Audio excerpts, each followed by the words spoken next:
Hello বন্ধুরা, good morning সবাইকে।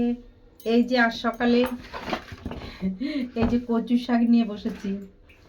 কচু শাক এই দুদিন ধরে ভাবছি রান্না করব, কেটে দিয়েছে একজন, সে আর রান্নাই হচ্ছে না। সকালবেলায় বাচ্চাদের স্কুল, এই ভোরবেলায় মিমি স্কুলে গেছে, আজকে বাবুর স্কুল বন্ধ। এই সকালে তাও ওদের শীতের পোশাক দুটো কাচা হলো। এদিকে মেঘলা মেঘলা, আবার এক ঝলক রোদ উঠেছে, আবার বন্ধ হয়ে হচ্ছে।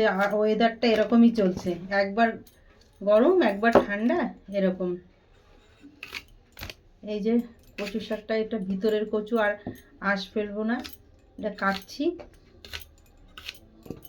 মিমিমা আমার স্কুলে গেছে, নাহলে বাড়িতে বাবা জ্বালাতন করে এতক্ষণ কত কি করতো।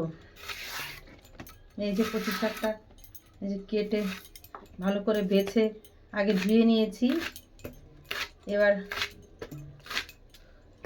কাটছি। এই যে এরকম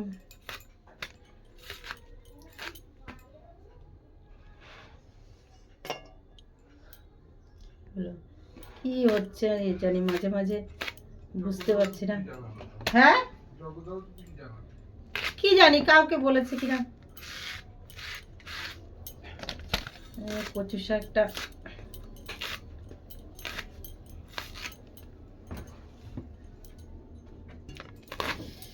কচু শাক ধুয়ে কাটছি, তাও হাতটা একটু তিরবির তিরবির করছে।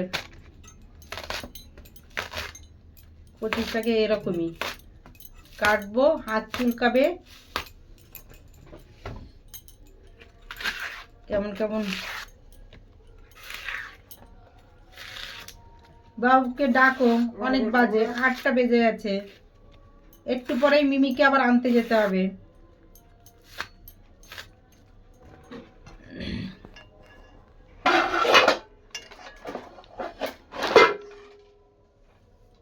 ডিমে এই যে বাবারে বাবা, এই যে ডিম ডিম সিদ্ধ করেছি, ডিম রান্না করব, কচু শাক করব। এই ওকে বাই, ভালো থেকো। এই যে কচু শাকটা কাটছি, এখনো কাটা হয়নি, আর এই যে কাটবো। বাবারে, এই বটিতে গেছে, আমার হাতটাই লেগেছে।